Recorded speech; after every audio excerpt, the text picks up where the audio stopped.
ओम सूर्याय नमः। जय छठी मैया। आप सभी को छठ पूजा की हार्दिक शुभकामनाएं।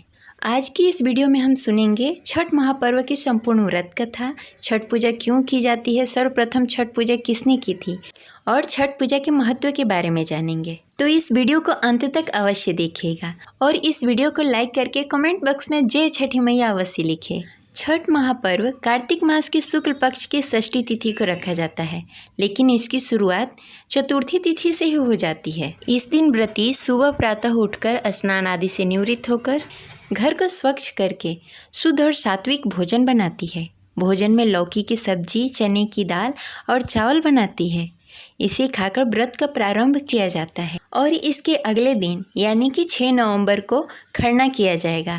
इस दिन व्रती पूरे दिन निर्जला व्रत करती हैं और संध्या के समय चावल और गुड़ की खीर बनाई जाती है, जिसे व्रती ग्रहण करती है और सब में प्रसाद के रूप में सब में वितरण किया जाता है। इसके अगले दिन यानी कि 7 नवंबर 2024 दिन गुरुवार को छठ पूजा की जाएगी।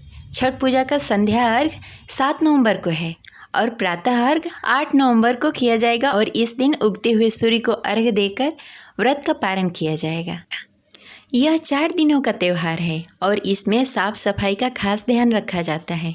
इस त्यौहार में गलती की कोई जगह नहीं होती। इस व्रत को करने के नियम इतने कठिन हैं, जिस वजह से इसे महापर्व कहा जाता है। इस पर्व में अगर गलती से भी छोटे बच्चे ने भी कोई गलती कर दी या फल मिठाई को जूठा कर दिया तो उसे भी दंडित किया जाता है। पौराणिक मान्यताओं के अनुसार छठी मैया को सूर्य देव की बहन और ब्रह्मदेव की मानस पुत्री माना जाता है।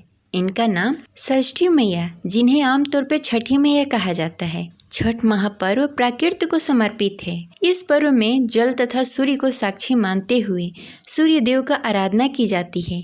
माँ गंगा यमुना की पवित्र नदी में या पोखर के किनारे यह पूजा की जाती है। षष्ठी माँ यानी कि छठी मैया बच्चों की रक्षा करने वाली देवी हैं। इस व्रत को करने से संतान की लंबी आयु का वरदान मिलता है। मार्कंडेय पुराण में इस बात का उल्लेख मिलता है कि सृष्टि की अधिष्ठात्री देवी ने अपने आप को 6 भागों में विभाजित किया था। इसके छठे अंश को सर्वश्रेष्ठ मातृदेवी के रूप में माना जाता है। जो ब्रह्मा की मानस पुत्री हैं, वो बच्चों की रक्षा करने वाली देवी हैं। कार्तिक मास के शुक्ल पक्ष की षष्ठी तिथि को इन्हीं देवी की पूजा की जाती है।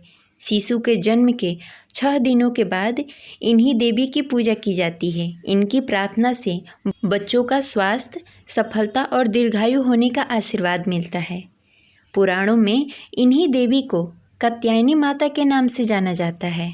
पौराणिक मान्यताओं के अनुसार उत्तर भारत में छठ पूजा का प्रचलन इसलिए ज़्यादा है क्योंकि छठ पूजा की शुरुआत सबसे पहले बिहार के मुंगेर जिले में हुई थी। पौराणिक कथा के अनुसार जब राम जी रावण का वध करके अयोध्या वापस लौटे थे तो वशिष्ठ मुनि ने कहा था कि आपको ब्रह्म हत्या लग चुकी है। इससे छुटकारा पाने के लिए आपको माता सीता और लक्ष्मण के साथ गंगा किनारे स्थित मुग्दर ऋषि के आश्रम जाना होगा और भगवान सूर्य की आराधना करनी होगी।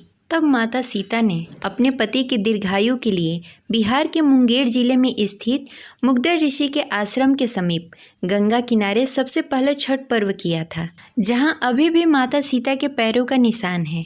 तभी से छठ महापर्व की शुरुआत हुई थी। वहीं द्वापर युग में महाभारत के अनुसार दानवीर कर्ण सूर्य के पुत्र थे और प्रतिदिन सूर्य की उपासना करते थे। कथा के अनुसार सबसे पहले कर्ण ने सूर्य की उपासना की थी।